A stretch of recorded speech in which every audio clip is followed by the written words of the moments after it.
ब्रह्मसूत्र ब्रह्मसूत्र ग्रंथ में page number 339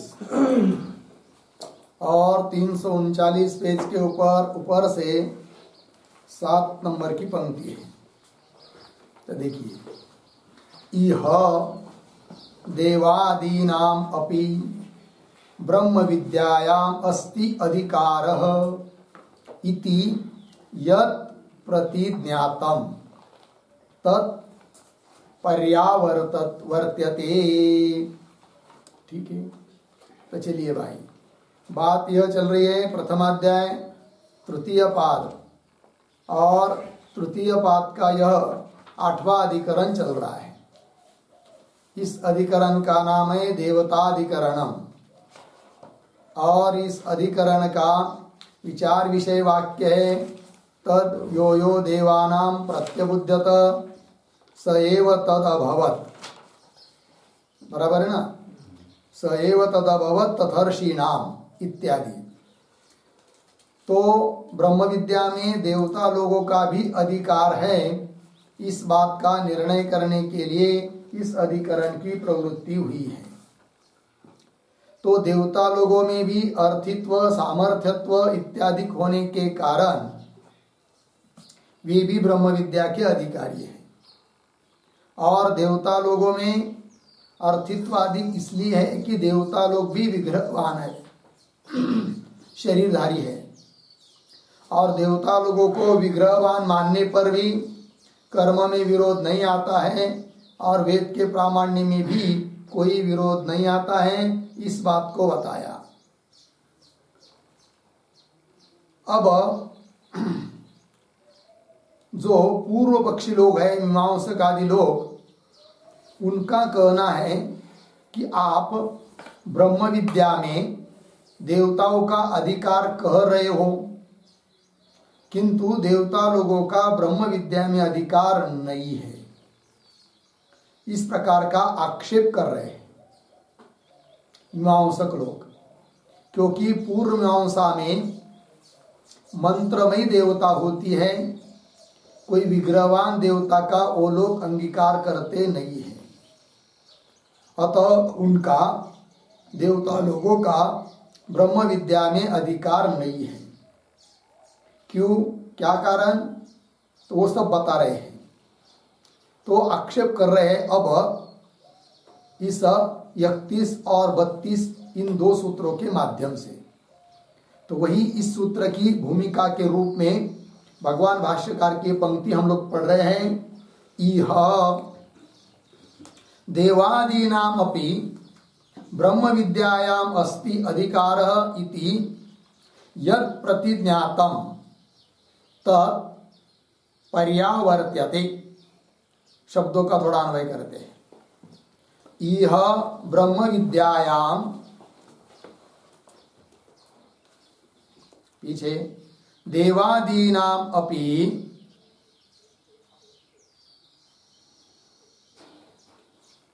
अधिकारः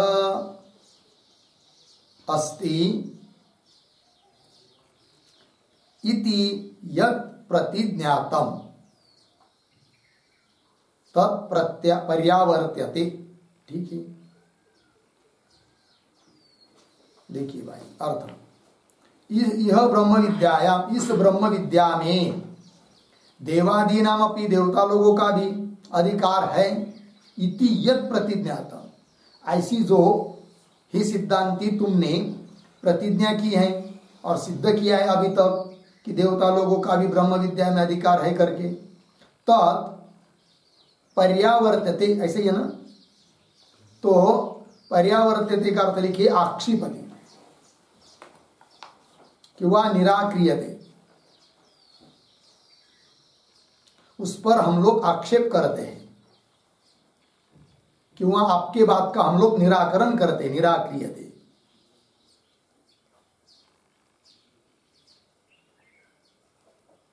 ठीक है, तो क्या आक्षेप कर रहे हैं पूर्व मीमांसक लोग, कैसा निराकरण कर रहे हैं, खंडन कर रहे हैं, अर्थात देवता लोगों का ब्रह्म विद्या में अधिकार नहीं है, इस बात को सिद्ध कर रहे हैं। पूर्व मीमांसक सूत्र के माध्यम से। तो सूत्रों को पढ़ते हैं। मध्वादिश्व संभवादनधिकारम जैमिनिः मध्वादिश्व संभवादनधिकारम जैमिनिः 1:3:31 मध्वादिषु असंभवात् अनधिकारम जैमिनी। इस सूत्र के ऊपर लिख के रखिए पूर्व पक्ष सूत्रम।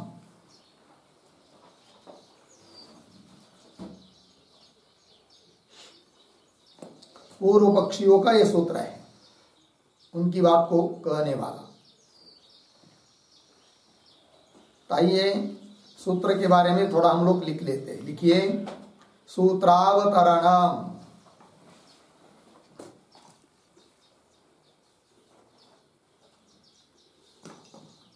बराबर देवानां ब्रह्म विद्यायां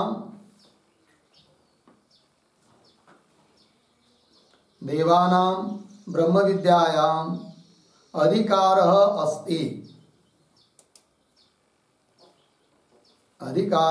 अस्ति इति यद्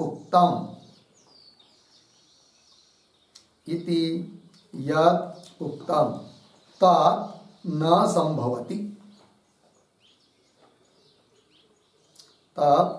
संभवति।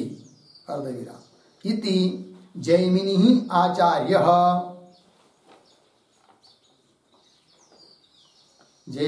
आचार्यः मन्यते। पूर्णविराम। तत् एव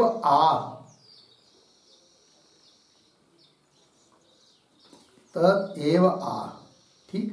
फिर नीचे की पंक्ति में सूत्रम मध्वादिश्व संभवाद अनधिकारम जैमिनी 1:3:31 पदच्छेद मध्वादिषु असंभवात अनधिकारम जैमिनी।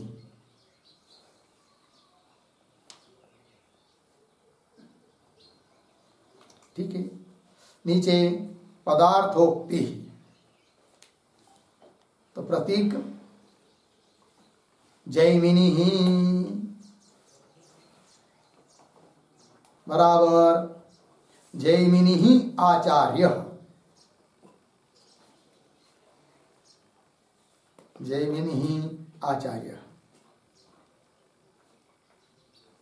अर्धविराम।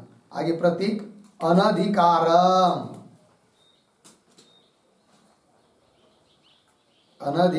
बराबर ब्रह्म विद्यायां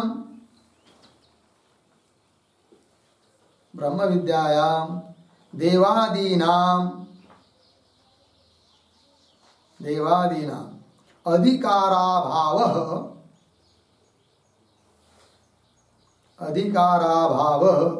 मन्यते।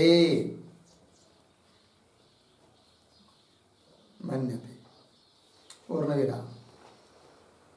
आगे कौंस में कुतः प्रश्न चिन्ह आगे की तरफ बांध देकर कौंस बंद। आगे प्रतीक मध्वादिषु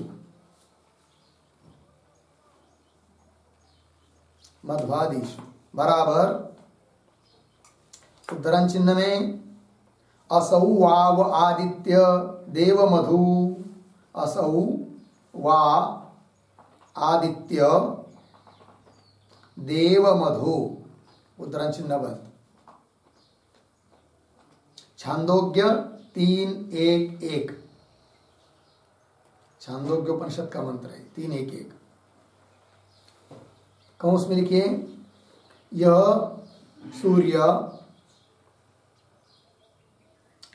सूर्य देवताओं का मधु है।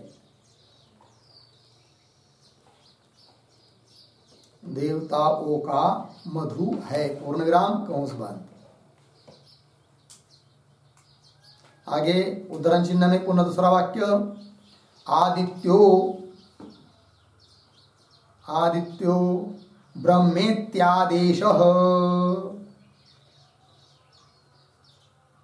ब्रह्मेत्यादेशः उद्धरण चिन्ह बंद। छांदोग्य 3:11:1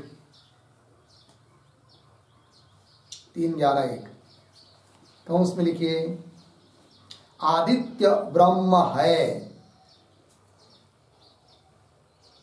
आदित्य ब्रह्म है, यह उपदेश है।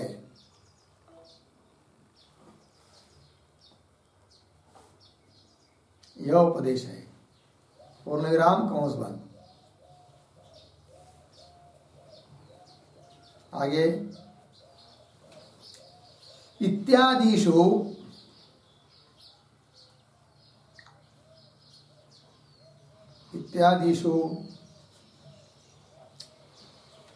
मधु ब्रह्माध्यासेन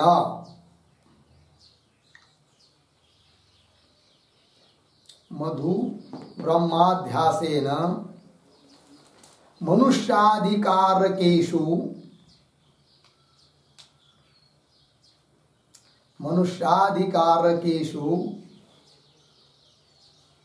आदित्यादि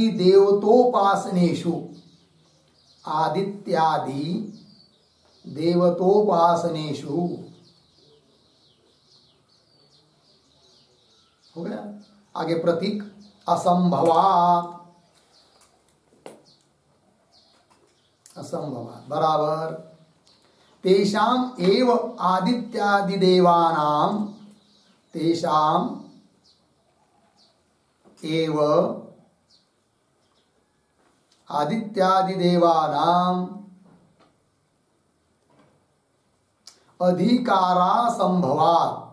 अधिकार असंभवात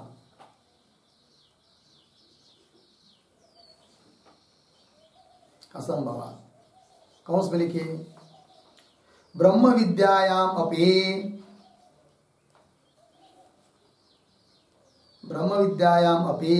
देवानाम अधिकारः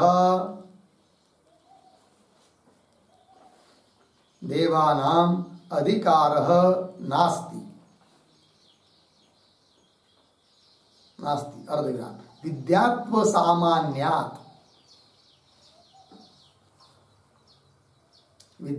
सामान्यात् इत्यर्थः। पूर्णविराम कंस बंद। आगे यतो ही उपासनायाः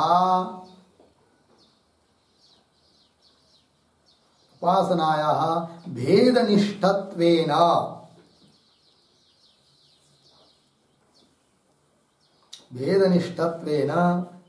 एकस्य उपास्योपासक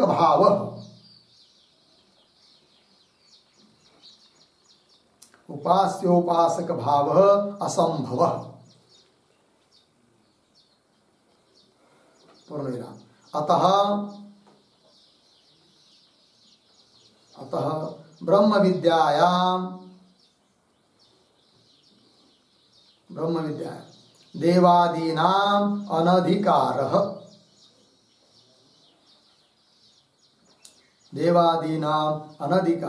विद्यात्व अविशेषात्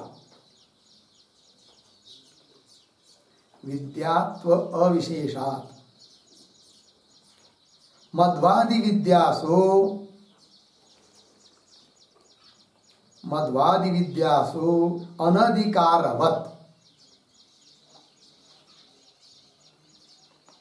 अनधिकारवत् इति प्रयोगः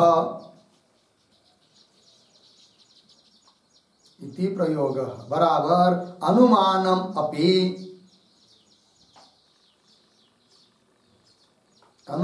अपि संभवति इति भावः।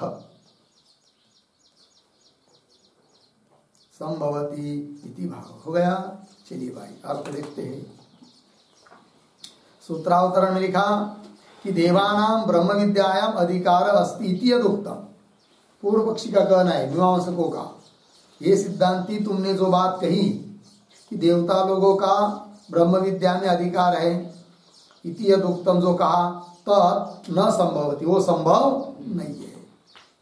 अर्थात देवता लोगों का ब्रह्म विद्या में अधिकार नहीं है। इस प्रकार जैमिनी आचार्य मानते हैं। उन्हीं की बात को लिख रहे हैं सूत्र के माध्यम से। तो सूत्र पढ़ा, फिर पदार्थोक्ति में जैमिनी कौन? जैमिनी नाम के एक आचार्य हो चुके हैं, पूर्व मीमांसा के आचार्य। ठीक है, वे क्या कहते हैं? अनधिकारम अर्थात ब्रह्म विद्यायाम देवादीनाम अधिकाराभाव मन्यते। ब्रह्म विद्या में देवता लोगों का अधिकार नहीं, अधिकार का अभाव मानते हैं, अधिकार नहीं मानते। क्यों? कुतः? कारण क्या? तो दे रहे मध्वादीषु। तो मधु विद्या है, विद्या उपासना उपनिषदों में आती है। तो जैसे मधु अविद्या आदियों में देवता लोगों का अधिकार नहीं है, तो वो तो विद्या ही है ना, मधु आदि विद्या ही है। उसी प्रकार ब्रह्म विद्या वो भी क्या है? विद्या ही है। तो जैसे मधु आदि विद्या में देवता लोगों का अधिकार नहीं है, उसी प्रकार ब्रह्म विद्या में भी देवता लोगों का अधिकार नहीं है, ऐसा वो कह रहे हैं। अब पूछेंगे उन जैमिनी आचार्य को कि मधु आदि विद्या में क्यों अधिकार नहीं है देवता लोगों का, जिसके बल पर आप कह रहे हो कि उस प्रकार ब्रह्म विद्या में भी देवता लोगों का अधिकार नहीं है। तो सब बात बताएंगे जैमिनी आचार्य। एक एक बात देखिए। तो मध्वादिशु कहाँ बताई गई है मधु विद्या? तो वहां का मंत्र दे दिया, असौ वा आदित्य देव मधु। ठीक है ना, यह आदित्य ही क्या है? आदित्य मतलब सूर्य। ये सूर्य ही क्या है? देवताओं का मधु है। मधु मतलब मधु की तरह मधु है। शहद, मध बोलते हैं हम लोग, मीठा होता है, सबको आनंद देता है। उसी प्रकार सभी देवताओं के लिए मधु है कौन? सूर्य। तो उसको इसी भावना से उपासना करने के लिए बताई गई है आदित्य की उपासना। किंतु उस उपासना में अधिकार नहीं है देवता लोगों का, मनुष्यों का अधिकार है। अब देवताओं का अधिकार क्यों नहीं, वो बात बताएंगे। ठीक है कि नहीं? देखिए आगे। और दूसरा एक मंत्र दिया, आदित्यो ब्रह्म इति आदेश। आदेश शब्द करते उपदेश। तो आदित्य ही मतलब सूर्य ही ब्रह्म है, इस प्रकार का उपदेश किया गया है। तो ब्रह्म के, सूर्य को ब्रह्म के रूप में चिंतन करना, यही बन जाती है क्या? उपासना। किंतु इस प्रकार की जो उपासना, इसमें भी देवता लोगों का अधिकार नहीं है। ये बात आगे देखिए। इत्यादिषु मधु ब्रह्म अध्यासेन। तो पहले वाक्य में बताया गया क्या? असौ वा आदित्य देव मधु। तो मधु के साथ अध्यास, आरोप करना है सूर्य का। मतलब कैसे? कि सूर्य वस्तुतः मधु नहीं है, किंतु सूर्य ही मधु की तरह मधु है, ऐसा आरोप करना है। अभेद करके उपासना करनी, चिंतन करना है, ध्यान करना है, वही हो जाती है मधु उपासना। और दूसरे वाक्य में आदित्य को ब्रह्म के रूप में चिंतन करना है। तो आदित्य और ब्रह्म, इनका अध्यास, अर्थात आदित्य में ब्रह्म का अध्यास आरोप करके अभेद समझकर क्या करना है? चिंतन करना है, ध्यान करना है, वही बन जाती है क्या? उपासना। ठीक है, तो वही लिख रहे आगे, मधु ब्रह्म अध्यासेन। मधु और ब्रह्म का आरोप करके उपासना बताई गई है। ऐसी ये जो उपासना है कि जिसमें मनुष्यों का अधिकार है और देवता लोगों का अधिकार नहीं है, वही कह रहे मनुष्याधिकारकेषु आदित्यादि देवतोपासनेषु। तो मनुष्यों का ही अधिकार है जिनमें ऐसी यह जो आदित्यादि देवताओं की उपासना, उन उपासनाओं में आदित्यादि देवतोपासनेषु असंभवात् प्रतीक है। क्या असंभवात्? तेषाम एवं आदित्यादि देवानाम अधिकार असंभवात्। उन्हीं आदित्यादि देवताओं का अधिकार नहीं है। किसमें? कि जिन उपासनाओं में मनुष्यों का तो अधिकार बताया है, ऐसी जो उपासना, कौन उपासना? उदाहरण, आदित्य की उपासना, मधु उपासना इत्यादि उपासनाओं में देवता लोगों का, आदित्यादि देवताओं का अधिकार नहीं है। कारण क्या बता रहे हैं? असंभवा तेषामेव आदित्यादि देवानाम अधिकार असंभवा, है कि नहीं। जैसे इस आदित्यादिक देवता की उपासनाओं में अर्थात मधु उपासना आदियों में देवताओं का क्या नहीं है, अधिकार नहीं है, उसी प्रकार ब्रह्म विद्या में भी देवताओं का अधिकार नहीं, ये कहना। अब मधु आदि आदित्य उपासना मधु उपासना इत्यादि में देवताओं का अधिकार क्यों नहीं है वो बात बताएंगे। किंतु जैसे मधु उपासना में आदित्यादि उपासना में देवताओं का अधिकार नहीं है, उस प्रकार ब्रह्म विद्या में भी देवताओं का अधिकार नहीं है, क्योंकि वो भी विद्या है ये भी विद्या है, विद्या तो दोनों में समान है। वही कह रहे ब्रह्म विद्यायाम अपि देवानाम अधिकार नास्ति, क्यों, विद्यात्व सामान्य, ये भी विद्या है वो भी विद्या है, विद्या विद्या ही है। आगे यतो ही उपासनाया भेदनिष्ठत्वेन, अब आदित्य उपासना में आदित्य का अधिकार क्यों नहीं है, मधु उपासना में आदित्यादि देवताओं का अधिकार क्यों नहीं है, उस बात को बता रहे हैं। तो कह रहे हैं कि जहां भी उपासना होती है वहां वो उपासना भेद का आश्रय करके होती है, भेद के बिना उपासना बनती नहीं है। जब भी उपासना करना रहती है तो कोई उपास्य चाहिए और उपास्य से भिन्न उसकी उपासना करने वाला कोई उपासक चाहिए। तो उपासक अलग होता है, उपास्य अलग होता है, दोनों में भेद होता है, तभी बनती है क्या, उपासना, है कि नहीं। अब उपासना किसकी है, आदित्य की, है कि नहीं। उपास्य कौन हुआ, आदित्य। आदित्य में मधुभाव से उपास चिंतन करना है ना, तो उपास्य हुआ कौन, आदित्य। कि वह आदित्य को ब्रह्म समझकर उपासना करनी है, तो उपास्य कौन हुआ, आदित्य। और उपासक भी आदित्य को मानेंगे तो भेद कहाँ रहेगा, फिर उपास्य उपासक में भेद सिद्ध नहीं होगा। और उपासना तो भेद का आश्रय करके होती है, उपासक अलग चाहिए उपास्य अलग चाहिए, जो उपास्य है वही उसका उपासक बन नहीं सकता। अतः आदित्यादि देवताओं का मधु विद्या में और आदित्य उपासना में अधिकार नहीं है कि नहीं। लग गया, विद्या में अधिकार नहीं है और वो भी विद्या है, इधर ब्रह्म विद्या ये भी विद्या है। तो जैसे मधु आदि विद्या में आदित्य का अधिकार नहीं, वैसे ब्रह्म विद्या में भी अधिकार नहीं। और मधु आदि विद्या में अधिकार क्यों नहीं, कि उपास्य अलग, उपास्य से भिन्न उपासक चाहिए।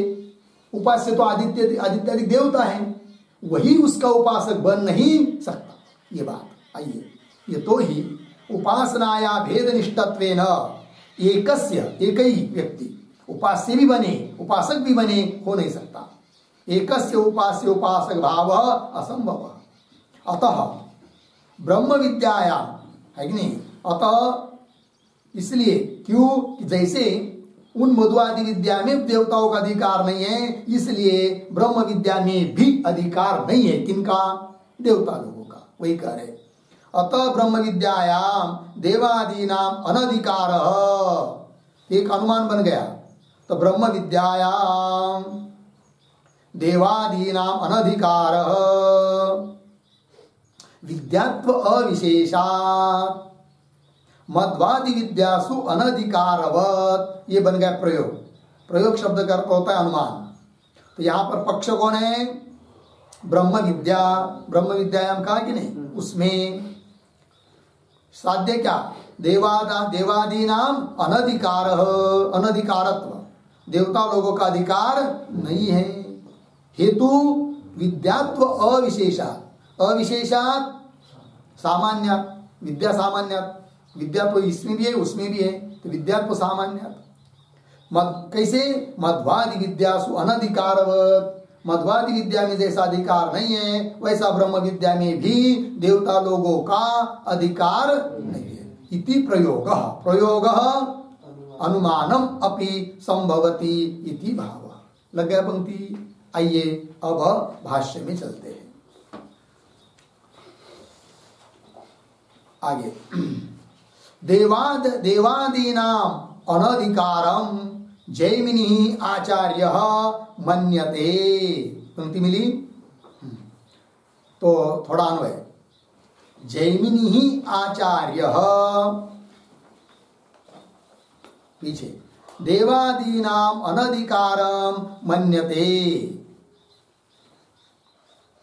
ठीक है, जैमिनी आचार्य देवता लोगों का, देवादिकों का अनधिकार मानते हैं ब्रह्म विद्या में। बोलेंगे क्यों? वही प्रश्न पूछा, कस्मात, आगे भाष्य में कस्मात क्यों, तो उत्तर दे रहे मध्वादिषु असंभवात, मिलकर पंक्ति हेतु दिया।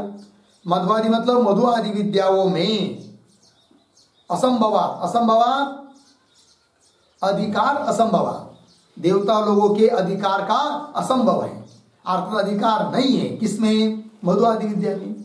उसी प्रकार ब्रह्म विद्या में भी अधिकार नहीं है, वही कह रहे मध्वादिषु असंभवात। आगे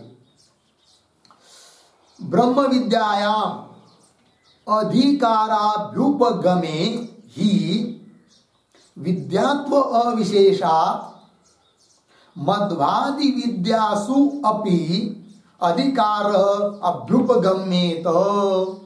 ठीक है, थोड़ा अन्वय। ब्रह्म विद्यायाम अधिकाराभ्युपगमे ही, आगे मध्वादि विद्यासु अपि अधिकार अभ्युपगम्येत। पीछे क्यों? विद्यात्व अविशेषात् हेतु हो गया। अर्थ देखिए, भाष्यकार भगवान, वो भाष्यकार भगवान के मुख से पूर्व मीमांसक बोल रहे हैं। पूर्व मीमांसक का ग्रंथ चल रहा है ना, उनके सूत्र का व्याख्यान चल रहा है। तो क्या ब्रह्म विद्यायाम अधिकार अभ्युपगमे, ब्रह्म विद्या में यदि देवता लोगों का अधिकार मानते हैं तो क्या होगा? तो मध्वादि विद्या स्वपि अधिकार अभ्युपगम्येत, तो मध्वादि विद्या में भी अधिकार मानना पड़ेगा। किनका?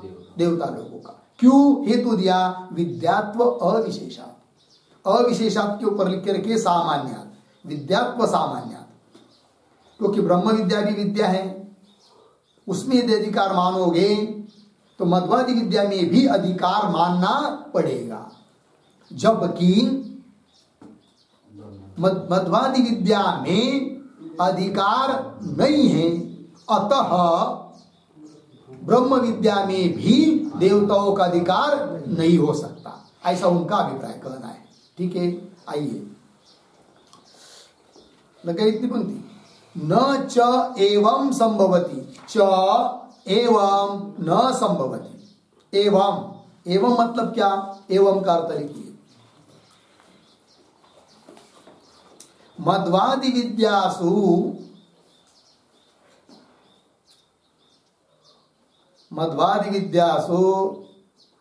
देवानाम अधिकारः, देवानाम अधिकारः न संभवति इत्यर्थः।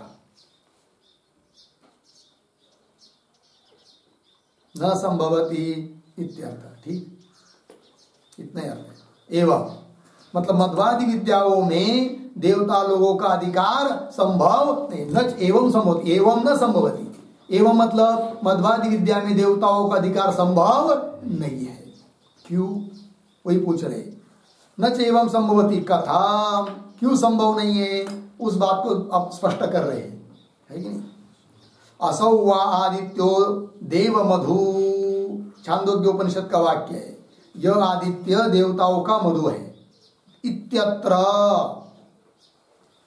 मनुष्याः आदित्यम मधु अध्यासेन उपासीरन्, मिल गया ना? थोड़ा अन्वय। इत्यत्र मधु अध्यासेन आदित्यम मनुष्याः उपासीरन्। मिल गया? तो इस छांदोग्य उपनिषद के वाक्य के बारे में बोल रहे हैं, इत्यत्र मधु अध्यासेन, सूर्य में मधु का आरोप करके, क्या? तो आदित्यम, आदित्य की उपासना करना चाहते हैं कौन? मनुष्य। तो आदित्य मनुष्या उपासीरन, मिल गया जी। हाँ, तो अध्यास करके मधु का आदित्य में अध्यास करके आदित्य की मनुष्य लोग उपासना करें, उपासीरन उपासना करे, ये वाक्य हुआ। उस वाक्य का अर्थ हुआ, ठीक है। अब अध्यास करके मतलब क्या? ये शब्द आया है मधु अध्यासेन इत्यादि, उस पर थोड़ा एक वाक्य लिखते हैं। देखिए, द्युलोकाख्य,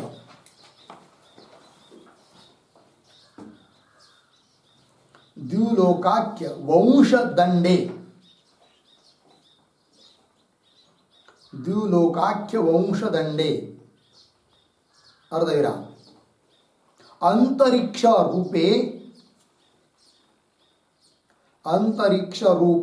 मधु अपूपे, मध्वपूपे, मधु अपूपे, कौन में लिखिए? अंतरिक्ष रूप मधुमक्खियों के छाते में, मधुमक्खियों के छाते में,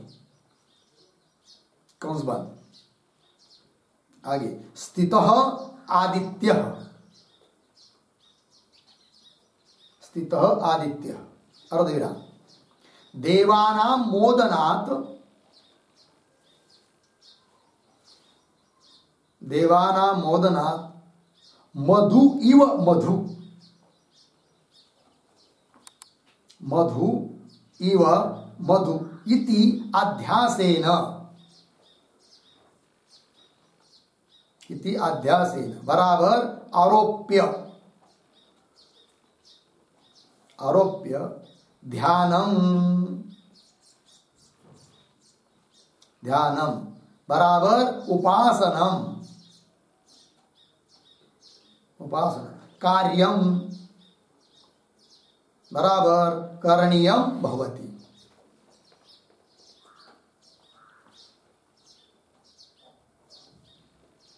ठीक है, चलिए भाई, कैसी उपासना है? उपासना मतलब क्या? उस प्रकार का ध्यान जैसा बताया है, चिंतन उस प्रकार का करना, यही क्या है उपासना। तो बताया है श्रुति में क्या कि द्युलोक यही है वंश अर्थात दंड।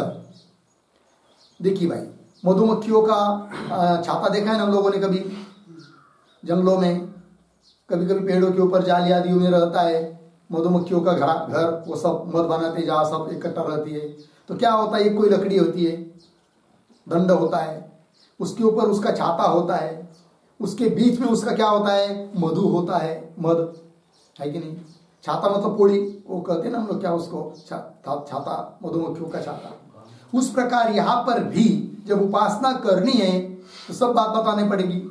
तो द्युलोक यही है वंश, बास, दंड है कि नहीं। ये समस्त द्युलोक ये क्या है जी, वंश है, दंड है। और उसमें लटका हुआ जो आकाश है ना, ये आकाश ही क्या है, उसका छाता है ना। और उस आकाश के बीच में है कौन, सूर्य, तो है मधु, है ना। ये कोई कह रहे द्युलोकाख्य वंश दंडे, उस दंड में अंतरिक्ष रूपे मधु अपूपे, अंतरिक्ष रूप यही क्या है, मधु अपूप, अपूप छाता, मधुमक्खियों का छाता। और उसमें स्थित है, उस अंतरिक्ष में आकाश में स्थित है कौन, सूर्य, है कि नहीं। तो स्थित आदित्य वही है मधु। क्यों मधु बोलेंगे इसको, मधु क्यों कह रहे हैं? इसलिए कि मधु जो होता है, मधु हर एक लोगों को क्या करता है, कोई भी उसको चाटता है, खाता है तो बहुत अच्छा लगता है कि नहीं। उसी प्रकार देवानाम मोदनात्, सभी देवता लोगों को प्रसन्न कर देता है कौन, सूर्य। इसलिए उस सूर्य को कह दिया क्या, मधु। तो वही कह रहे देवानाम मोदनात् मधु इव मधु, मधु की तरह वो क्या है, मधु है। इति अध्यासेन, ऐसा आरोप करना है, अर्थात सूर्य को मधु की तरह समझना है, चिंतन करना है। तो अध्यासेन मतलब आरोप्य, आरोप करके ध्यानम, ध्यान मतलब उपासनम, कार्यम करणीयम भवति। लग गया इतना, आइए आगे मूल में। तो इत्यत्र मधु अध्यासे न, मधु का अध्यास करके सूर्य में आरोप करके आदित्यम, आदित्य की मनुष्याः उपासीरन, मनुष्य लोग उपासना करे। ये बात बताइए, लगा इतना? आगे चलिए। अब ऐसे इस मधु विद्या में देवताओं का अधिकार नहीं है, इस बात को अब बताना है। तो आगे का वाक्य, देवादिषु ही उपासकेषु अभ्युपगम्यमानेषु आदित्य कम अन्यम आदित्यम उपासीत। ठीक है, देखिए ये जो पंक्ति चालू हो रही ना देवादिषु, उसके पूर्व में एक वाक्य लिखते छोटा, मध्वादि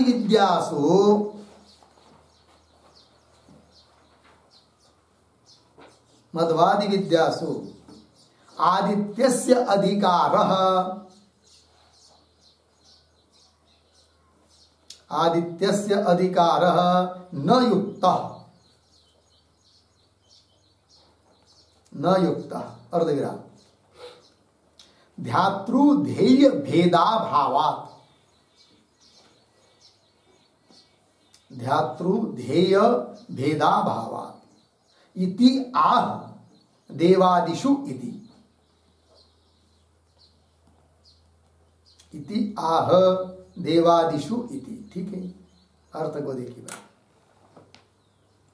मध्वादि विद्यासु हुआ ना, अवतरण अर्थ देखिए। मध्वादि विद्यासु, मधुआदि विद्याओं में आदित्यस्य अधिकार न युक्त, आदित्य का, सूर्य का, सूर्यादि देवताओं का अधिकार कहना युक्त नहीं है। क्यों? कारण क्या? ध्यातृध्येय भेदाभाव हेतु। ध्यातृ मतलब ध्यान करने वाला, ध्येय मतलब ध्यान का विषय, इनमें भेद न होने के कारण, अभावात। क्योंकि उपास्य कौन है मधु विद्या में? उपास्य आदित्य है कि नहीं? और उपासक भी आदित्य को कहेंगे, तो उपासक और उपास्य में भेद रहा क्या? नहीं रहा। ध्यातृध्येय भेदाभावात, इसलिए उस मधु विद्या में अधिकार नहीं है। किनका? आदित्यादि देवताओं का। बात लग रही है? वही कह रहे आगे देखिए पंक्ति भाष्य में, देवादिषु ही उपासकेषु अभ्युपगम्य मानेषु। समझ लीजिए थोड़ी देर के लिए देवता लोगों का उस आदित्यादिक उपासनाओं में, मधु उपासनाओं में अधिकार मान लेंगे थोड़ी देर के लिए, तो क्या होगा? दे रहे देखिए, देवादिषु ही उपासकेषु अभ्युपगम्य माने, उपासक के रूप में देवादिकों को स्वीकार करने पर, अभ्युपगम्य मानेषु, तब क्या होगा? आदित्य कम अन्यम आदित्यम उपासित। आदित्य नाम सूर्य, कौन से अन्य सूर्य की उपासना करेगा? उपासना करने के लिए अपने से भिन्न कोई दूसरा सूर्य तो चाहिए ना, तो स्वयं ही वो आदित्य है और उसको बना दिया आपने उपासक, तो कौन से सूर्य की उपासना करेगा? दूसरा सूर्य तो है ही नहीं है। अतः उस मधु विद्या ने आदित्य की उपासना में अधिकार नहीं है। किसका? आदित्यादि देवों का। ये कह रहे हैं आदित्य कम अन्यम आदित्यम उपासित। लग गया इतना? हाँ, इसलिए अधिकार नहीं है। आगे चलिए, तो एक बात सिद्ध हो गई फिर क्या? कि मधु विद्या में, आदित्य उपासना में अधिकार नहीं है। किसका? आदित्यादि देवों का। लग गया इतना? अब कदाचित उसको, उनको कोई कहेगा मीमांसकों को कि हे मीमांसक जी महाराज, ये काम करो ना, उपासना किसकी है? आदित्य की। बराबर है कि नहीं? अर्थात उपास्य कौन हुआ? आदित्य हुआ। उस आदित्य की उपासना में आदित्य का अधिकार नहीं है, यह हम मानते हैं, किंतु अपने पास एक ही आदित्य देव है क्या? देवता लोग तो हमारे पास बहुत सारी है।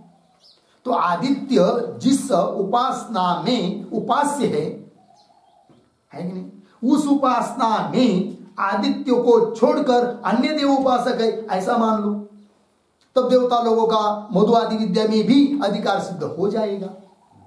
ऐसा यदि कोई कहता है किनको? मीमांसकों को, तो उत्तर देते कि नहीं, ऐसा भी नहीं कर सकते। वो कह रहे देखिए, पुनश्च आदित्य व्यापाश्रयाणि पंच रोहितादीनि अमृतानि उपक्रम्य वसवो रुद्रा आदित्या मरुत साध्याश्च पंच देवगणाः क्रमेण तत्तत् अमृतम उपजीवन्ति इति उपदिश्य स यः एतदेव अमृतं वेद वसुनाम एव एक भूत्वा अग्निना एव मुखेन एतद् एव अमृतं दृष्ट्वा तृप्यति इत्यादिना वस्वादि उपजीव्यानि अमृतानि विजानतां वस्वादि महिम प्राप्तिम दर्शयति। हो गया। आइए भाई आप एक एक बात को देखेंगे। पहले पुनः यहां से पंक्ति का आरंभ हुआ है तो पुनश्च इसके पूर्व में एक वाक्य लिखते हैं अवतरण के रूप में, तब सभी बात समझ में आएगी। लिखते हैं तर्हि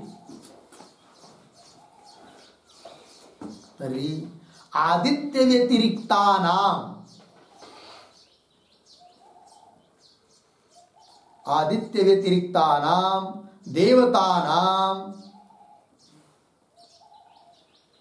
देवतानाम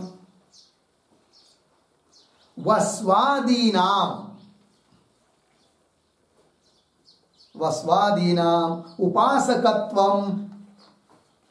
उपासकत्वम किम न स्यात्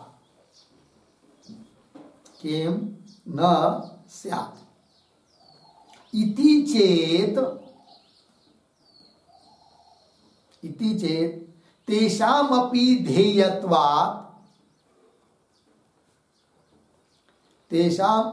ध्येयत्वात् प्राप्यत्वात् च न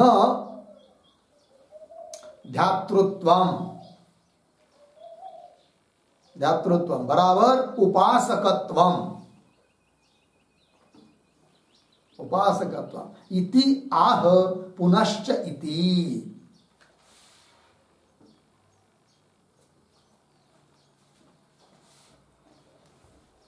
आह पुनश्च इति। लग गया पंक्ति? देखो भाई अर्थ समझ लीजिए। तर्री का अर्थ क्या होगा? कौन बताएंगे? जो अभी लिखा है तर्री, उसका अर्थ क्या हो सकता है? पीछे क्या बात बताई कि मधु आदि विद्या में उपास्य कौन है? आदित्य है। अतः जिस उपासना में उपास्य आदित्य है उस उपासना में उपासक आदित्य नहीं हो सकता है कि नहीं? ये कहा कि नहीं? तर्री मतलब उपास्य आदित्य उपास्य जिसमें है उसमें उपासक आदित्य नहीं हो सकता है। तो तर्री क्या करो? आगे का वाक्य तर्री आदित्य व्यतिरिक्तानाम देवतानाम, है कि नहीं? जिस उपासना में उपास्य कौन है? आदित्य है। उस उपासना में आदित्य व्यतिरिक्तानाम, आदित्यों को छोड़कर अन्य देवताओं को मानो क्या? उपासक, उपासना करने वाले, अर्थात देवता लोगों का अधिकार बन जाएगा फिर किसमें? उपासना में। बात क्या थी आपकी कि जो उपास्य उपासक नहीं बन सकता। उपास्य कौन है? आदित्य। तो उस आदित्य उपास्य होने के कारण उपासक उस विद्या में आदित्य नहीं बन सकता, हम मान लेंगे। किंतु आदित्य को छोड़कर अन्य जो वसु इत्यादि देवता है उनको उपासक मान लो, ऐसा कर लो। ऐसा यदि कोई कहता है उनको, मीमांसकों को, तो देखिए पंक्ति तर्हि आदित्य व्यतिरिक्तानाम देवतानाम, आदित्य से भिन्न जो देवता है वस्वादि देवता उनको उपासकत्वम किम न स्यात्, उनको उपासक क्यों नहीं मानते हो? उनको उपासक मान लो। इति चेत किम न स्यात् इति चेत उत्तर दे रहे मीमांसक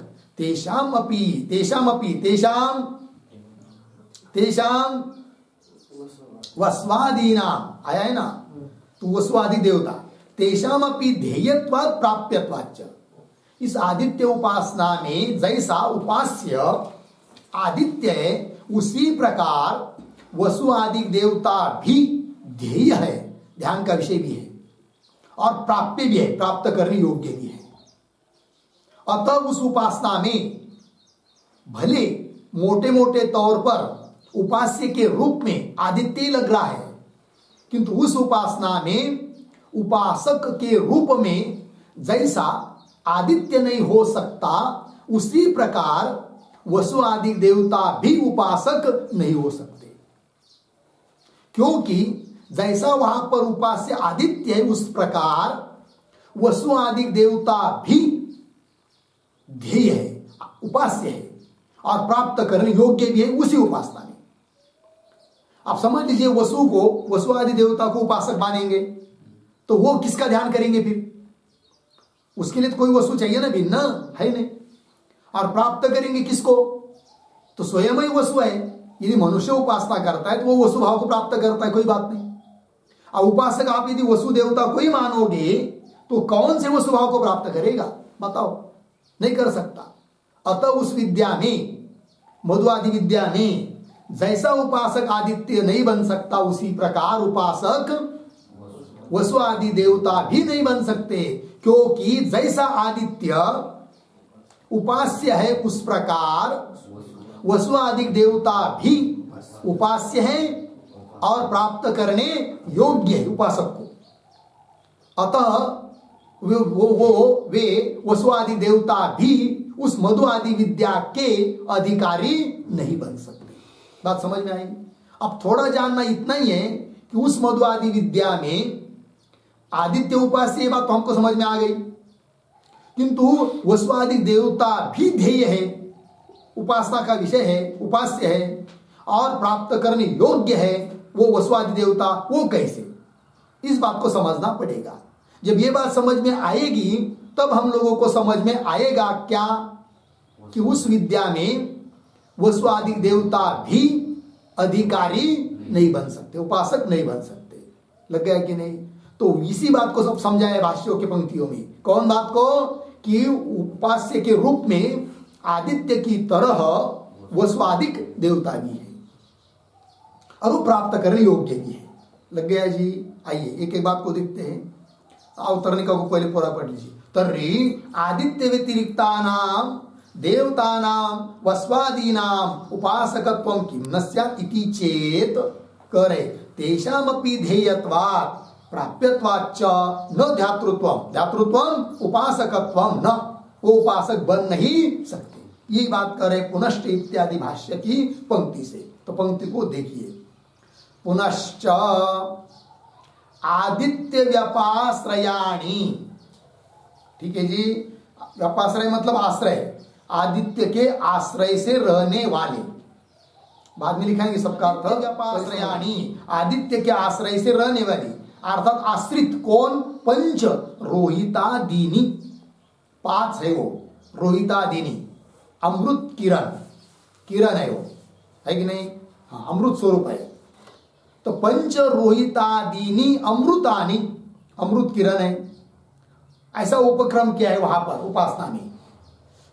अमृतादीनी उपक्रम करके फिर बताया क्या कि वसवः रुद्राः आदित्याः, तो मतलब 8 वसु, 11 रुद्र, 12 आदित्य, 49 मरुद्गण और साध्या भी कोई देवता, साध्याष्ट पंच देवगणा है, 5 देवताओं का समूह। कौन कौन? वसु, रुद्र, आदित्य, मरुद और साध्य, 5 हुए कि नहीं? हाँ।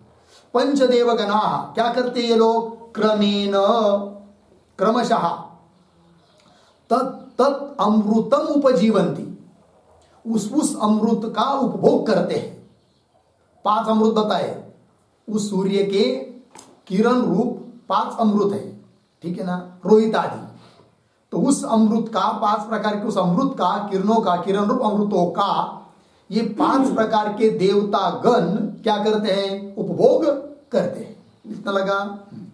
तत्त अमृतम उपजीवंती इति उपदिश्य, ऐसा उपदेश करके फिर क्या बताया आगे कि स यह एतदेव अमृतम वेद वसोनाम एव एक भूत्वा अग्निना एव मुखेन एतत् एव अमृतम दृष्ट्वा तृप्यति।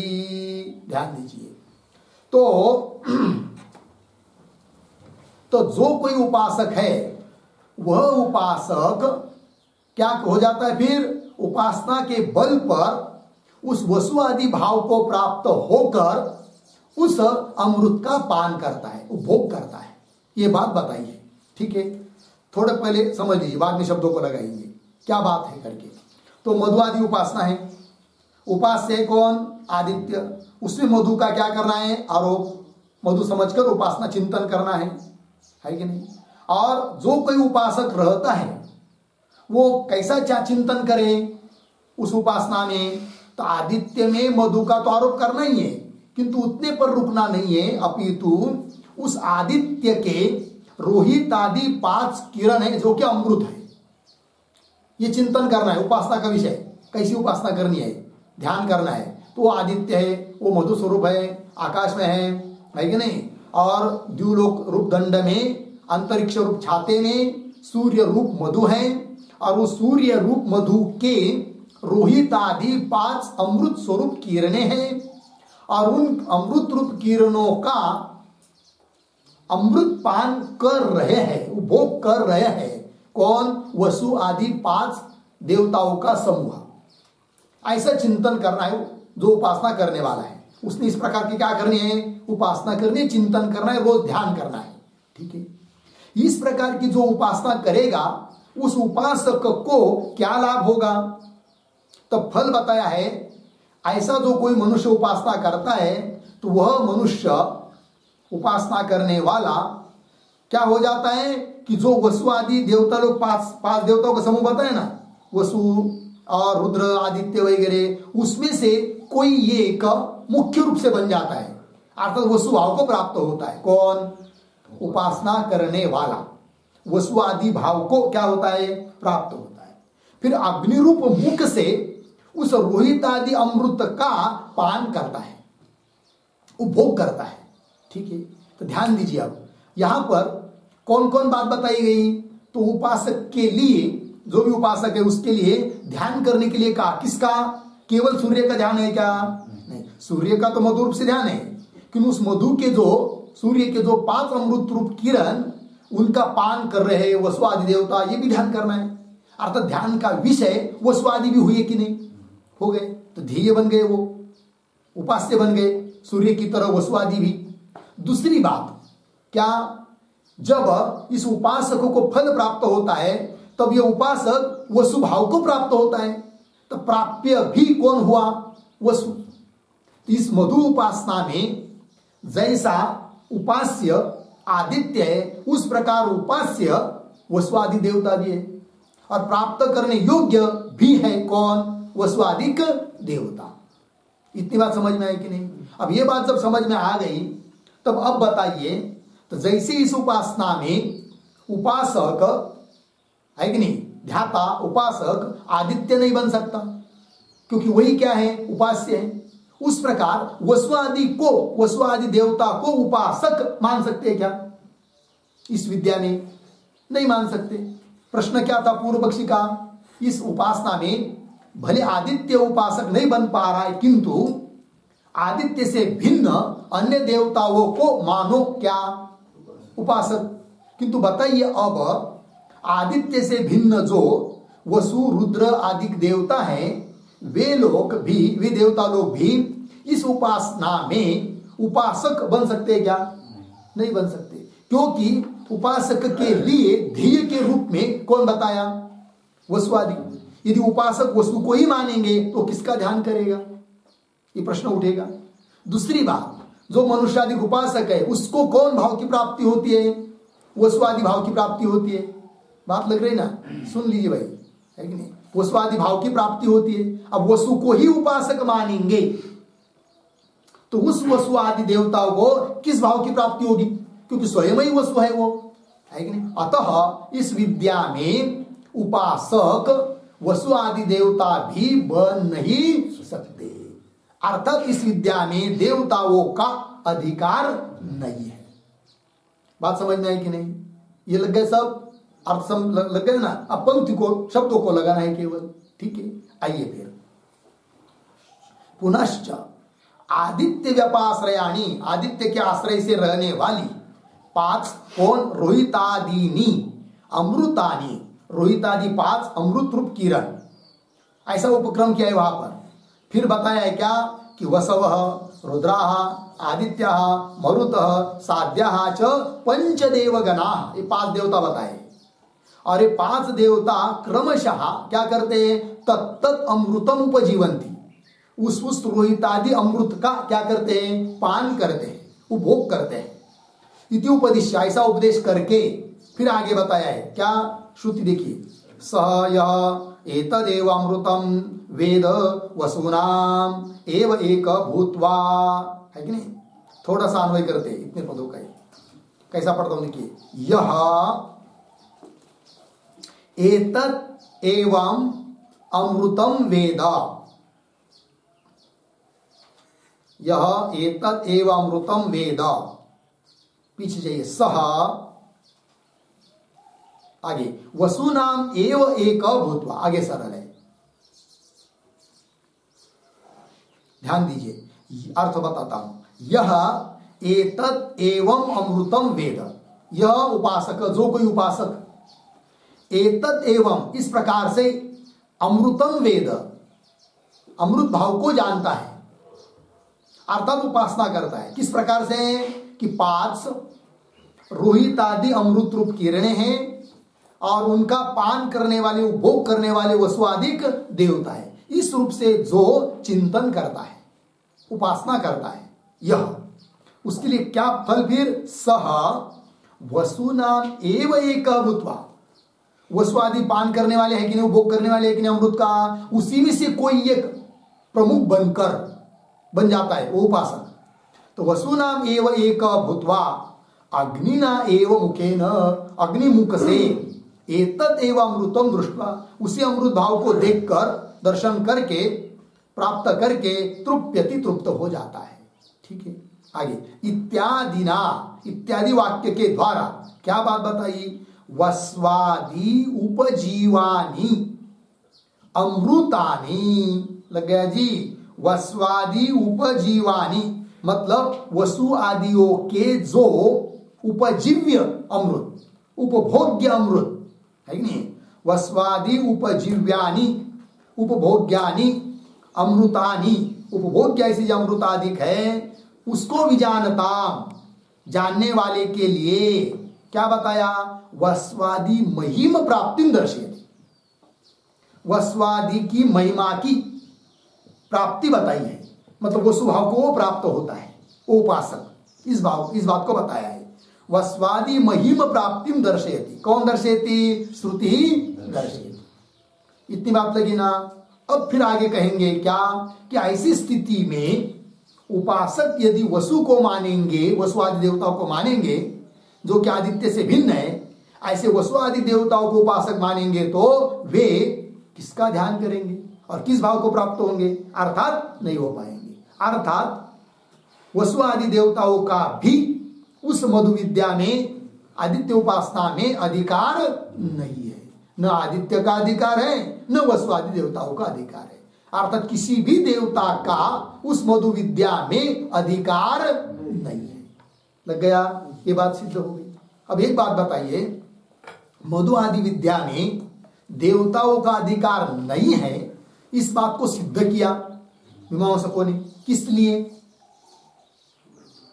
हाँ, कि जैसा मधु विद्या में उन देवताओं का अधिकार नहीं है, उसी प्रकार उन देवता लोगों का ब्रह्म विद्या में भी अधिकार नहीं है। इस बात को बताने के लिए, तो मुख्य बात कौन बतानी थी उनको? कि ब्रह्म विद्या में अधिकार नहीं है, किंतु उसके लिए उनको सिद्ध करना पड़ा क्या?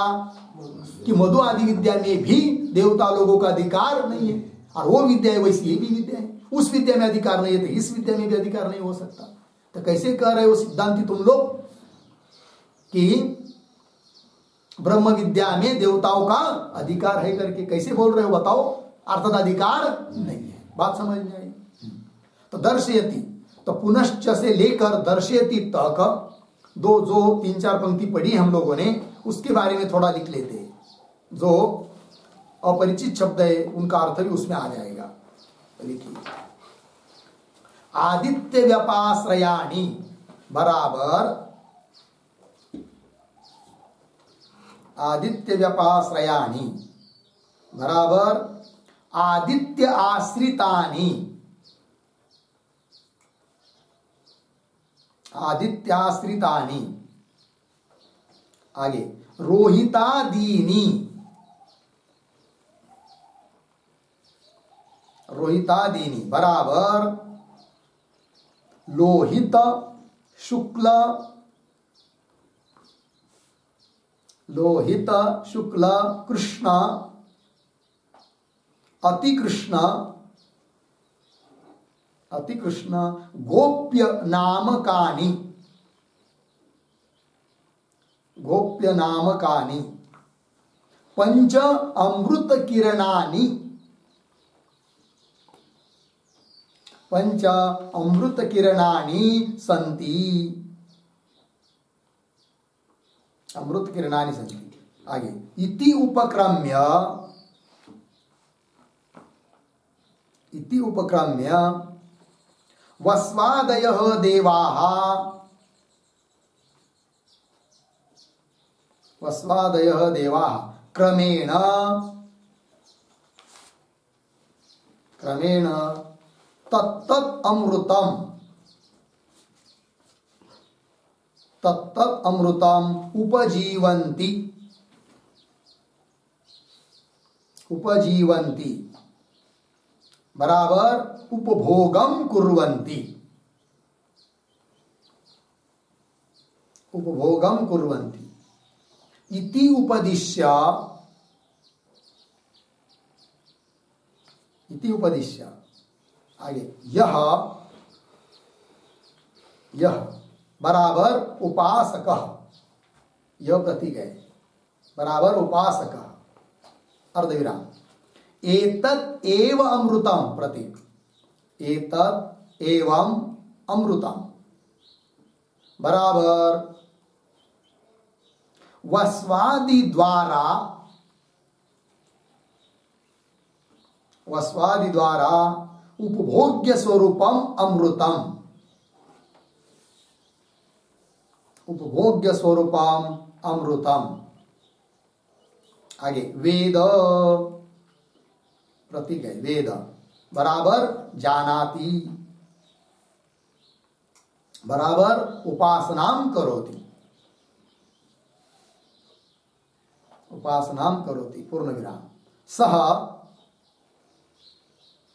सह बराबर उपासक, सह बराबर उपासक, अर्धविराम। वसूनाम एव एकः भूत्वा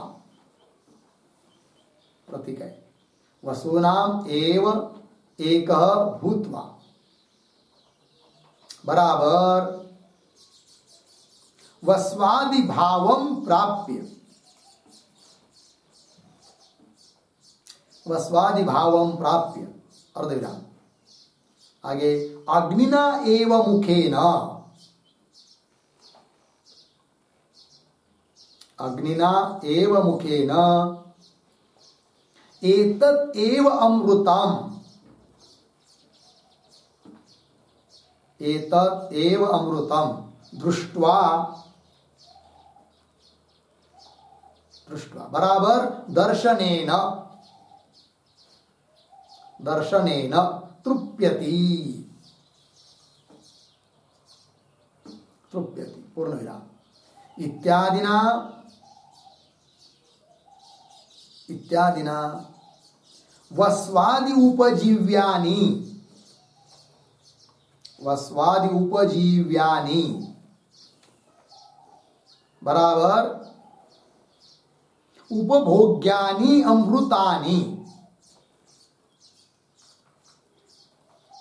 उपभोग्यानि अमृतानि विजानताम्, विजानताम् बराबर उपासकानाम,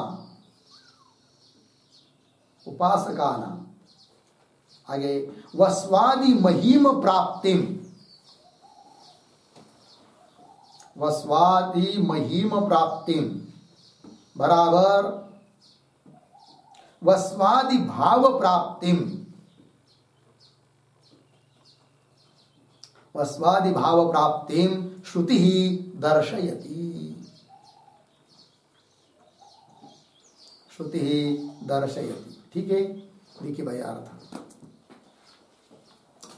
तो भाष्य में पद आया है आदित्य व्यपाश्रयाणि, उसका अर्थ कर दिया आदित्य आश्रितानि, आदित्य के सूर्य के आश्रित रहने वाले। 5 रोहितादिनी, पंच रोहितादिनी बताया है। तो 5 लोहित आदि कौन है वो?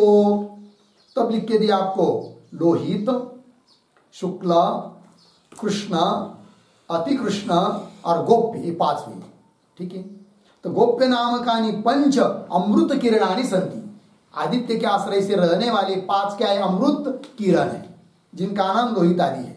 ठीक है, फिर आगे इति उपक्रम्य, ऐसा उपक्रम करके फिर वस्वादय देवा, वस्वादिक, वसु, रुद्र, आदित्य, मरुत, सादे देवतागण क्रमशः क्या करते हैं? तत्त अमृतम उपजीवंती, उस अमृत को उपजीवंती, उपजीवंती प्रतीक है ना, उपजीवंती का अर्थ कर दिया उपभोगम कुर्वंती।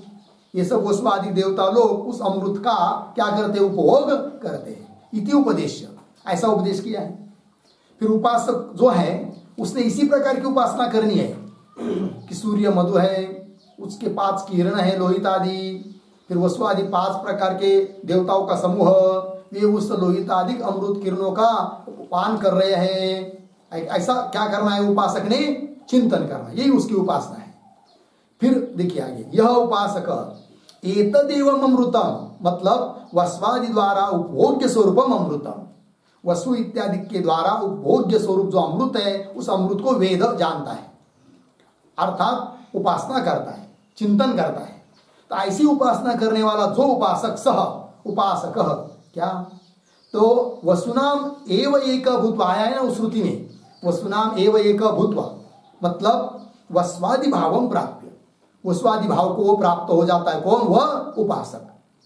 फिर आगे आया है अग्निना एव मुखेन, फिर अग्निमुख के द्वारा क्या करता है वो? एतदेव अमृतम दृष्ट्वा, उसका अर्थ कर रहे एतदेव अमृतम दृष्ट्वा, इसी अमृत को देखकर, साक्षात्कार करके, प्राप्त करके तृप्यति, तृप्त हो जाता है। लग गया? आगे इत्यादिना वस्वादि उपजीव्यानि, वस्वादि उपजीव्यानि भाष्य में आया है, उसका अर्थ कर रहे हैं उपभोग, उपजीव्यानि का अर्थ उपभोग्यानि, वसु आदियों के द्वारा उपभोग्य ऐसे जो अमृतानी विजानता, भाष्य में आया है, उसका अर्थ कर दिया जानने वाले, अर्थात उपासक। तो उपासका नाम क्या हो जाता है? वस्वादि महिम प्राप्ति। वस्वादि महिम प्राप्ति मतलब वस्वादि भाव की प्राप्ति बताती है कौन? श्रुति। श्रुति दिखाती है, ये बात बता दिया, हो गया ना। आगे चलिए अब भाष्य में, दर्शयति, पंक्ति लगी आगे, वस्वादयः तु, आप समझ लीजिए, पूर्व पक्षी ने मतलब शंका करने वाले ने क्या कहा था? पूर्व पक्ष मीमांसक मत के ऊपर शंका करने वाले ने क्या शंका की थी कि उस मधुआदि उपासना में आदित्य को उपासक नहीं मान सकते हैं, तो आदित्य को छोड़कर अन्य वसु आदि देवताओं को उपासक मान लो, तब उनका अधिकार हो जाएगा उस उपासना में। तब कह रहे, अब उत्तर दे रहे, तो क्या बात है वहां पर, उपासना की प्रक्रिया क्या है वो सब बताई। अब कह रहे क्या, वो मीमांसक बोलते हैं कि अरे भाई, आदित्य से भिन्न वसु आदि देवता को समझ लीजिए, ऐसी उपासना में उपासक के रूप में मानेंगे, तो बताओ फिर वो कौन से वसु का ध्यान करेंगे और कौन से वसु भाव को प्राप्त होंगे? क्योंकि वो स्वयं ही क्या है? उपासक। उपासना करने वाला कौन माना आपने? वसु। फिर वो कौन से वसु भाव को प्राप्त होगा? अर्थात नहीं हो पाएगा। वही करे, वस्वादयः तु कान अन्यान वस्वादीन अमृतोपजीविनः विजानीयुः। प्रश्न किया मीमांसक ने, किसके प्रति? कि जिसने कहा था कि वसु आदि देवताओं को उपासक के रूप में मान लो, तो उसके लिए बोल रहे हो। कैसा मानेंगे बोलो, अब बताओ। देखिए, वस्वादय वस्वादिक तो कान अन्यान वस्वादीन, कौन से भिन्न वसु आदि को अमृतोपजीविन। अमृतोपजीविन मतलब क्या? अमृत का उपभोग करने वाले के रूप में कौन से अन्य वसु को जानेंगे वसु आदि। क्योंकि उपासक तो मनुष्य है, ये तो मान्य है, किंतु आप कह रहे हैं कि वसु को ही उपासक मानो। समझ लीजिए वसु को, वसु आदि देवता को उपासक मान लिया थोड़ी देर के लिए, तब बताओ ना फिर कि वो कौन से वसु को मानेंगे कि वो वसु सूर्य का अमृत पान कर रहा है, कौन से वसु का ध्यान करेगा वो? क्योंकि स्वयं ही क्या है, वो उपासक है। और उपासक उसका ध्यान कर सकता है जो अपने से भिन्न हो, है कि नहीं। यहां उपास्य ध्यान करने योग्य तो वसु है, फिर उसी को उपासक, वसु को उपासक मान नहीं सकते, ये कहना है। वस्वादय तु कान अन्यान वस्वाधीन अमृतोपजीविन, अमृत का उपभोग करने वाले को विजानीयु, लग गया जी, विजानी हूं, ये जो वाक्य पढ़ा कि नहीं यहां तक, वस्वादय तु विजानी हूं, उसके ऊपर एक वाक्य लिखिए।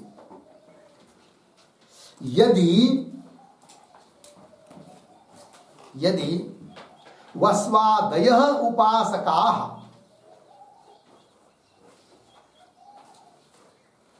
वस्वादय उपासका कौंस में लिखिए विद्यायाम अधिकारिण, विद्यायाम अधिकारिण कौंस बन आगे स्युहु तर्हि कान अन्यान अमृतोपजीविनः,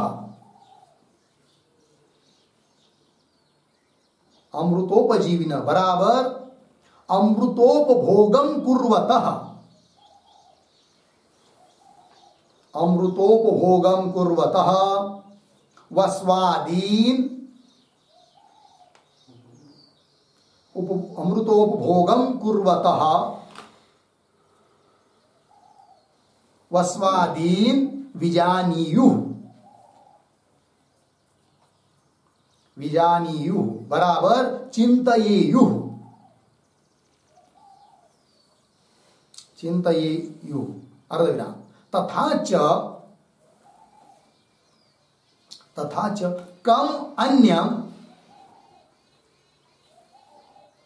कम अन्यम वस्वादि महिमानम, वस्वादि महिमानम प्रेप्स्येयुः, प्रेप्स्येयुः बराबर प्राप्तुम इच्छेयुः, प्राप्तुम इच्छेयुः पूर्ण विराम। न किमपि, न किमपि स्वयं एव उपासकत्वात्,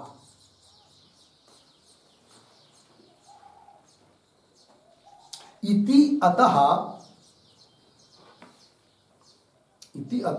न वस्वादि देवानाम अपि,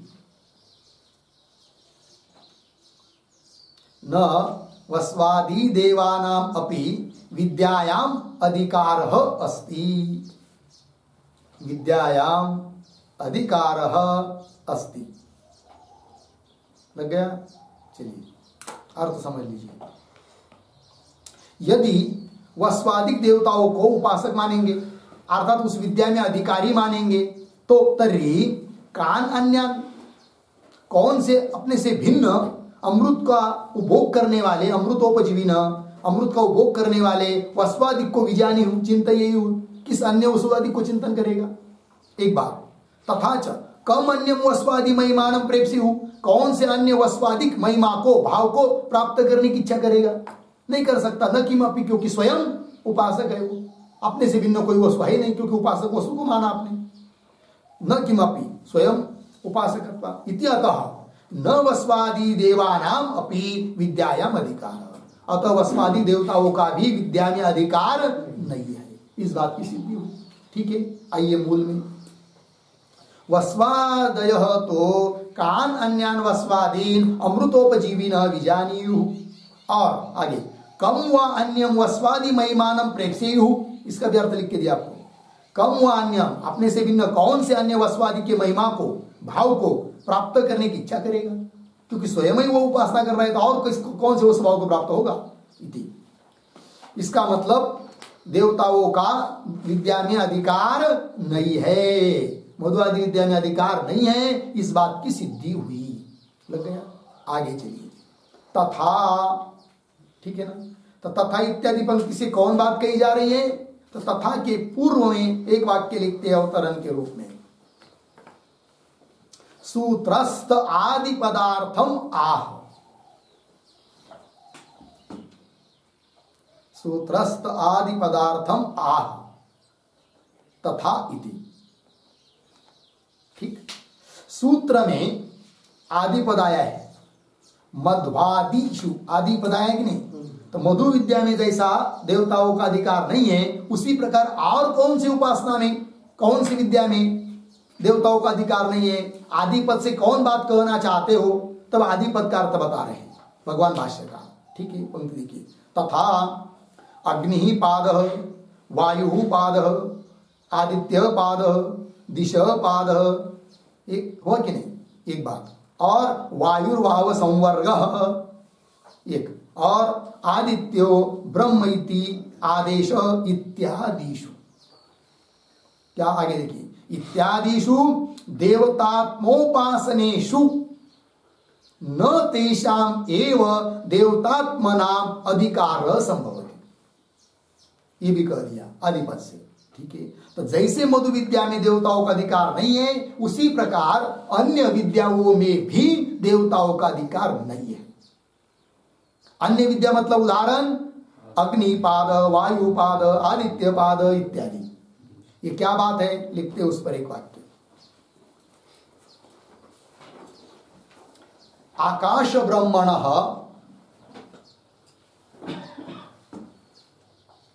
आकाश ब्रह्मण चत्वारः पादाः सन्ति,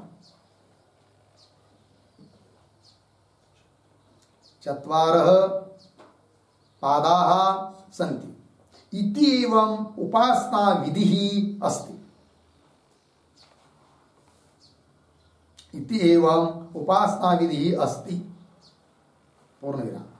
अतः वायवादयः उपासकाः, वायवादयः उपासकाः न सन्ति, न सन्ति, मिल गया अर्धविराम। तेषां तेषां ब्रह्मपाद रूपेण, ब्रह्मपाद रूपेण उपास्यत्वात्, उपास्यत्वात् पूर्णविराम। यत्र यः, यत्र यः उपास्यः तत्र स एव उपासकः, स एव उपासकः न भवति, उपासकः न भवति पूर्णविराम। उपासनायाः भिन्न निष्ठत्वात्,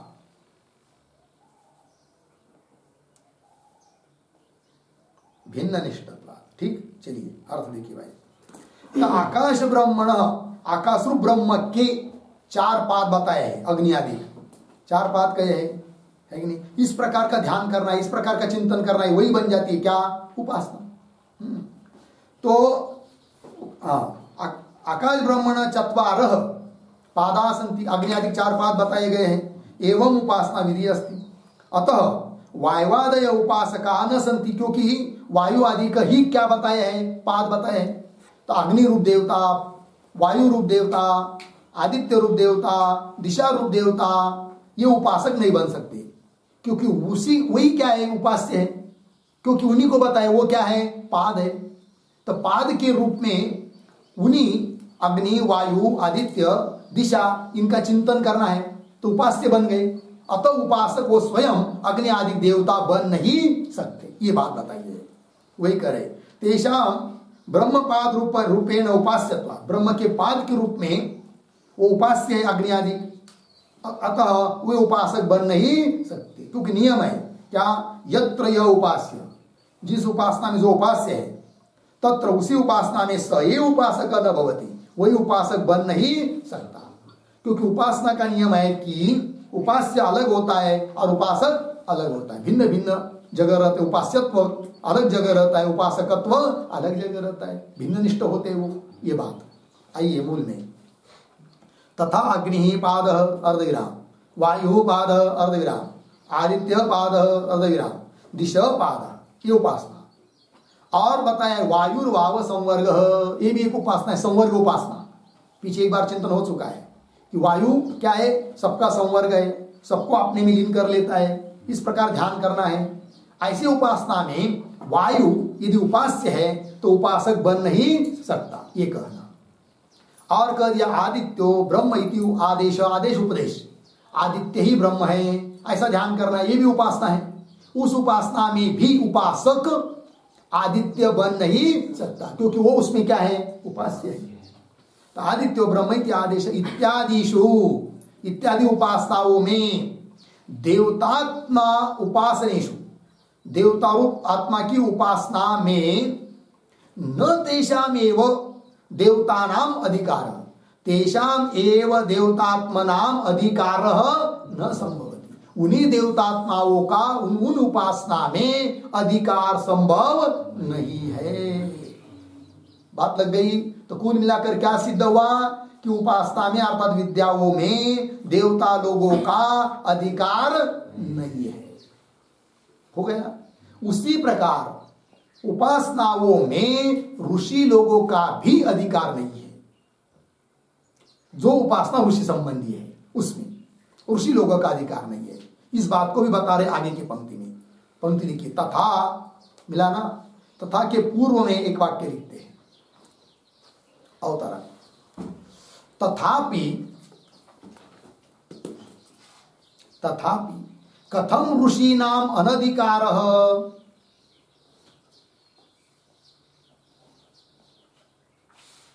कथम ऋषीणाम अनधिकारः अर्धविराम तत्र आह तथा इति, हो गया। देखिए भैया क्या लिखा, तथापि कथम ऋषीणाम अनधिकारः, तथापि, तथापि का क्या अर्थ होगा यहाँ पर, हाँ, जैसे देवताओं का ब्रह्म विद्या में अधिकार, सॉरी, देवताओं का विद्याओं में अधिकार नहीं है, उसी प्रकार ऋषियों का भी विद्याओं में अधिकार नहीं है। कैसे बताओ, ये उस वाक्य का अर्थ हुआ। ठीक है, तो वही दे रहे तथा इत्यादि पंक्ति से। तो पंक्ति पढ़ता हूं भाष्य की। तथा इमौ एव गौतम भरद्वाजौ अयम एव गौतम अयम भरद्वाज इत्यादिषु, क्या है आगे क्या है, हाँ, इत्यादिषु अपि ऋषि संबंधेषु उपासनेषु, इत्यादि ऋषि संबंधी उपासनाओं में भी न तेषाम, तेषाम ऋषि नाम, न तेषाम, आगे क्या है, हाँ, न तेषाम एव ऋषीणाम अधिकार संभवति, तेषाम एव ऋषीणाम अधिकार न संभवति। ऋषि संबंधी उपासनाओं में ऋषियों का भी अधिकार नहीं है कि नहीं। कहा है वो ऋषि संबंधी उपासना, ये मंत्र दिया, इमौ एव गौतम भरद्वाजौ अयम एव गौतम अयम भारद्वाज इत्यादि।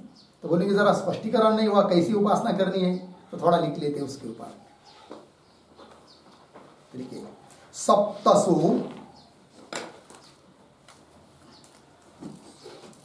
सप्तसु शीर्षण्य प्राणेषु, शीर्षण्य प्राणेषु बराबर कंठात उपरि स्थितेषु,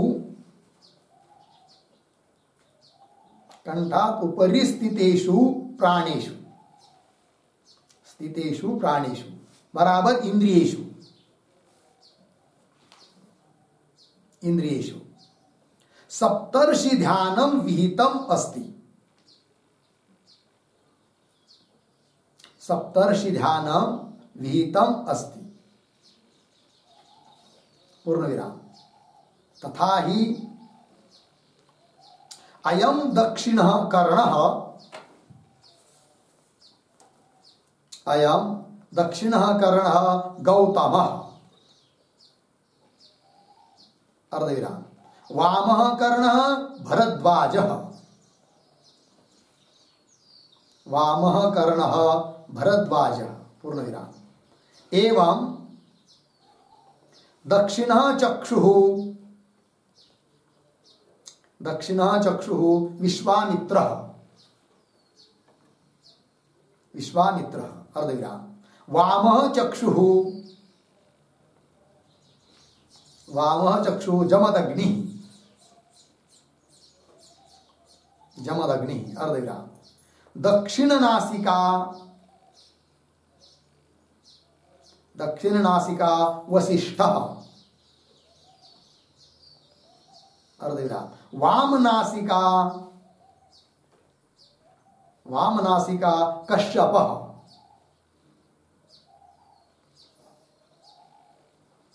अर्धविराम। वाग अत्रिः, वाग, वाग अत्रिः। इति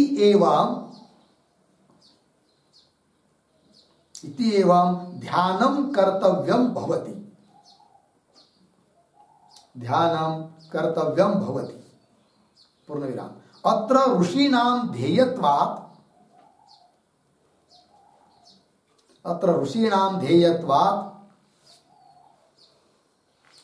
न ऋषीणाम् अधिकारः, न ऋषीणाम् अधिकारः इत्यर्थः। हो गया, देखिए अर्थ भाई। तो सप्तसु शीर्षण्य प्राणेषु मतलब 7, शीर्षण्य प्राणेषु मतलब कंठ से गले से ऊपर जो 7 प्राण अर्थात इंद्रिय, 2 कान, 2 आंख, 2 नाक और वाक, 7 हुई कि नहीं? हाँ, इनमें क्या करना है? 7 ऋषियों का ध्यान करना है नहीं? है कौन? कर्ण, लेकिन समझना क्या है? ऋषि। सप्तर्षि ध्यानम विहितम अस्ति। कैसे? अयम दक्षिण करना, यह दक्षिण करना, दक्षिण मतलब उजवा, संस्कृत में दक्षिण शब्द का अर्थ होता है उजवा, और वाम मतलब डावा। बात समझ रहे हैं? डावा। तो अयम दक्षिण करना, यह दक्षिण कान क्या है? गौतम ऋषि है, ऐसा चिंतन करना। वाम करना भरद्वाज ऋषि है। इसी प्रकार दक्षिण चक्षु विश्वामित्र ऋषि है, उजवा है कि नहीं, दाहिना जिसको बोलते हैं हिंदी में। और वाम चक्षु बाया, वो क्या है? जमदग्नि, डावा, डावा डोड़ा है कि नहीं। वाम चक्षु क्या है? जमदग्नि ऋषि है। दक्षिण नासिका वशिष्ठ ऋषि है। वाम नासिका कश्यप ऋषि है। और वाग इंद्रिय अत्रि ऋषि है। इति एवं ध्यानम, ध्यान मतलब उपासना, चिंतन कर्तव्यम भवति, ऐसा विधान किया गया है। तो ऐसा इन 7 इंद्रियों में 7 ऋषियों का ध्यान करना है कि नहीं? उपासना बताइए। ऐसा करने से क्या लाभ? बहुत लाभ होता है। उसमें एक लाभ ये भी होगा क्या? अरे भाई, हमारे आंख तो ऋषि हैं, बुरा नहीं देखना चाहिए, है कि नहीं? इस प्रकार, ठीक है। तो आपसे आप धीरे धीरे अशुभ कर्मों से छुटकारा मिलता जाता है और शुभ कर्मों में प्रवृत्ति होती जाती है। इसलिए वेदों में जो उपासना बताई है ना, तो उस उपासनाओं से चित्त क्या होता है? स्थिर होता है। कर्मों से निष्काम कर्म करेंगे तो मल निकल जाता है कि नहीं? शुद्ध हो जाता है कौन? मन, चित्त। और उपासना से एकाग्र होता है, ठीक है। आइए, इति एवं ध्यानम कर्तव्यम भवति। अत्र कहने किस लिए दिया है यहाँ पर? इसलिए बताया कि वो ऋषि संबंधी ध्यान है, ऋषि संबंधी उपासना है। अतः इन उपासनाओं में ऋषि लोगों का अधिकार नहीं है, बस इतना है। लग गया? आइए मूल में। तथा इमौ एव गौतम भारद्वाजौ, ये गौतम ऋषि और भरद्वाज ऋषि क्या है? अयम एव गौतम, अयम एव भारद्वाज।